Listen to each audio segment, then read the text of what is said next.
Cholesterol గుండె జబ్బులకు కారణమని ప్రపంచాన్ని భయపెట్టే ఒక పదం, ఆ పేరు కొలెస్ట్రాల్. సో కొలెస్ట్రాల్ అంటే బేసికల్గా ఏముంటాయి అంటే లిపిడ్ ప్రొఫైల్ అనే పరీక్ష ద్వారా మనం ఈ కొలెస్ట్రాల్ని చూస్తాం. ఆ కొలెస్ట్రాల్లో బేసికల్గా ఏంటంటే లిపిడ్ ప్రొఫైల్ ఏముంటుందంటే ట్రైగ్లిజరైడ్స్ ఒకటి ఉంటుంది, అలానే total cholesterol, LDL, VLDL, HDL. బేసికల్గా ఇది. ఇందులో మనం ఒక్కొక్క దాని గురించి తెలుసుకోవాలంటే ట్రైగ్లిజరైడ్స్ అనేది మనం ఎక్సెస్ గ్లూకోజ్ తీసుకున్నప్పుడు, గ్లూకోజ్ మెటబాలజీలో మన ఎక్సెస్ హెవీగా గ్లూకోజ్ కన్సంప్షన్ ఉన్నప్పుడు ట్రైగ్లిజరైడ్స్ చాలా ఎక్కువ ఉంటుంది. ఇది బ్యాడ్ అని చెప్తారు. సో ట్రైగ్లిజరైడ్స్ అనేది వెరీ బ్యాడ్. అట్లనే మిగిలిన వాటిలో టోటల్ కొలెస్ట్రాల్, ప్రధానంగా చూసేట్లో టోటల్ కొలెస్ట్రాల్ అంటే ఏంటంటే నిజానికి ఇది ఇండిపెండెంట్ క్యాలిక్యులేషన్ కాదు. మన శరీరంలో ఎల్డిఎల్, హెచ్డిఎల్, విఎల్డిఎల్ ఈ మూడింటిని కలిపితే వచ్చేది టోటల్ కొలెస్ట్రాల్. కాబట్టి దీనికి అంత ప్రాధాన్యత లేదు. అంటే ఇది జస్ట్ ఒక టోటల్ మాత్రమే. అంటే ఈ మూడింటిని కూడితే, ఆ కింద ఇచ్చే మూడింటిని కూడితే వచ్చేది. దీనికి అంత ప్రాధాన్యత లేదు. అలాగే మనకి హెచ్డిఎల్, హై డెన్సిటీ లిపోప్రోటీన్, ఇది హెచ్డిఎల్ చాలా మంచిదని చెప్తారు అందరూ. అట్లానే నెక్స్ట్ విఎల్డిఎల్, ఇది చెడ్డదని అందరూ చెప్తారు. అయితే ఇందులో డిస్ప్యూట్ అయిన అంశం ఒకటి ఉంది. ఆ డిస్ప్యూట్ అయిన ఐటెం పేరు ఎల్డిఎల్, లో డెన్సిటీ లిపోప్రోటీన్. ఏంటిది ఎల్డిఎల్ అంటే? డిస్ప్యూట్ ఏంటి? ఎల్డిఎల్ని ఎక్కువ మంది ఆధునిక వైద్యంలో వెరీ బ్యాడ్గా చెప్తారు. నిజానికి ఎల్డిఎల్ వెరీ బ్యాడ్ అంటే ఖచ్చితంగా కాదు, దానికి కాదని చెప్పచ్చు, అవునని చెప్పచ్చు, రెండు రకాలుగా. ఎలా అంటే నిజానికి ఎల్డిఎల్ అనేది ఒకటి కాదు. ఎల్డిఎల్ అనేది 7 రకాలుగా ఉంటే మొదటి 2 టైప్ 1, 2 అనేది లార్జ్ బయోయంట్ ఎల్డిఎల్, బిగ్ సైజులో ఫ్లఫీగా ఉండే ఎల్డిఎల్. ఇది చాలా మంచిది. ఎటువంటి ఫ్లేక్ కానీ నిర్మాణంగా దానికి ఉపయోగపడదు. ఇది చాలా మంచిది. అలానే లాస్ట్ 5 ఉంటాయి, చిన్నగా ఉండే స్మాల్ డెన్సిటీ ఎల్డిఎల్, వీటిని సంబంధించిన ఎల్డిఎల్. ఇది ఆక్సిడైజ్ అయినప్పుడు ఇది శరీరానికి హాని కలిగించే అవకాశం ఉంటుంది.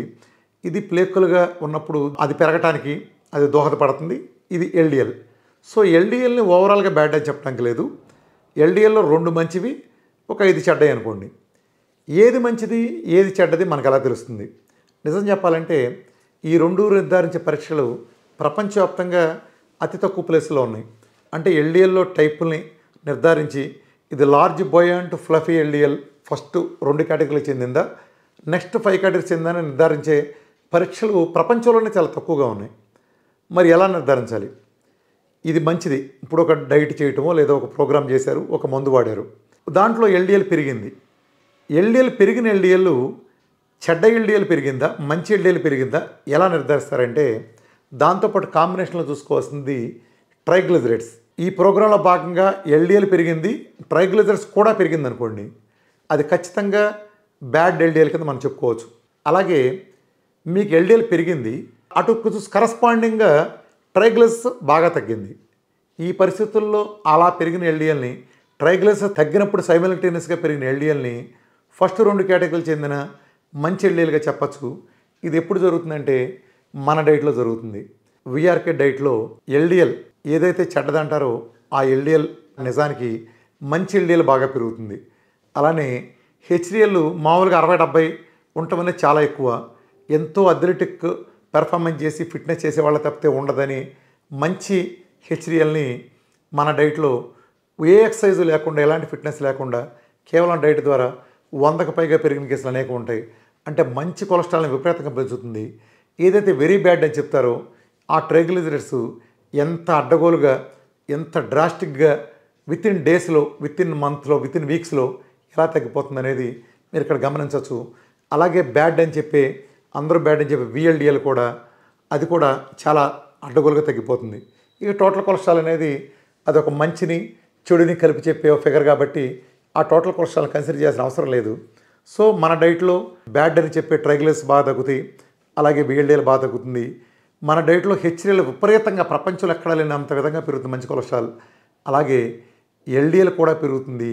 మొదటి 2 ఎల్డిఎల్, ట్రైగ్లిజరైడ్స్ తగ్గి పెరిగిన ఎల్డిఎల్ మంచి ఎల్డిఎల్, లార్జ్ ఫ్లఫీ బయోంట్ ఎల్డిఎల్ కాబట్టి అది అద్భుతమైన ఎల్డిఎల్. ఇలా ఒక రెవల్యూషనరీగా మన కొలెస్ట్రాల్ ఫిగర్ని అదుపులో ఉంచవచ్చు. నిజానికి కొలెస్ట్రాల్ ఫిగర్ ఎల్డిఎల్ లాంటివి కనుక కొలెస్ట్రాల్ కనుక తగ్గితే శరీరంలో అనేక అనర్థాలు దారితీస్తుంది. ఏదైతే గుండెకి రిస్క్ ఫ్యాక్టర్లు అని చెప్తారో ఆ గుండెకి రిస్పెక్ట్లో ప్రధానమైనది ఊబకాయం, అలానే డయాబెటీసు, హైపర్ టెన్షను, ఈ చెప్పే చెడ్డ కొలెస్ట్రాల్ ఫిగర్స్ మేజర్ అనుకుంటే 4టిని సెట్ చేయగలిగేది మన డైట్ మాత్రమే. మీరు 100-150 కిలోలు బరువు ఉన్నా సరే శాస్త్రీయంగా అవలీలగా తగ్గిస్తుంది. అలాగే మన డైట్లో కీటోన్స్ ఉంటాయి కాబట్టి ఆ ట్రైగ్లిజర్స్ అన్నీ ఆ బరువు ఎప్పుడైతే తగ్గుతుందో ట్రైగ్లిజర్స్ అన్నీ ఆటోమేటిక్గా తగ్గిపోతాయి. వితిన్ డేస్ నుంచి వితిన్ వీక్స్లో ట్రైగ్లిజర్స్ డబుల్ డిజిట్కి వచ్చేస్తాయి. అది ఎంత పెద్ద ఫిగర్ ఉన్నప్పటికీ. అలాగే హెచ్డిఎల్ బాగా పెరగటం, అలానే మంచి ఎల్డిఎల్ పెరగటం, సో గుండెకి అద్భుతంగా ఉపయోగపడుతుంది. సో ఏ రకంగా చూసుకున్నా గుండెకి అత్యంత ఫ్రెండ్లీ అని చెప్పచ్చు. చక్కగా డైట్ అనేది అద్భుతంగా పరిష్కరిస్తుంది దీన్ని. సో కొలెస్ట్రాల్ సంబంధించిన అద్భుతమైన మిరాక్యులస్ రిజల్ట్స్ అంటే మన వీఆర్కే పిఎంఎఫ్ డైట్తోనే సాధ్యం. Thank you very much.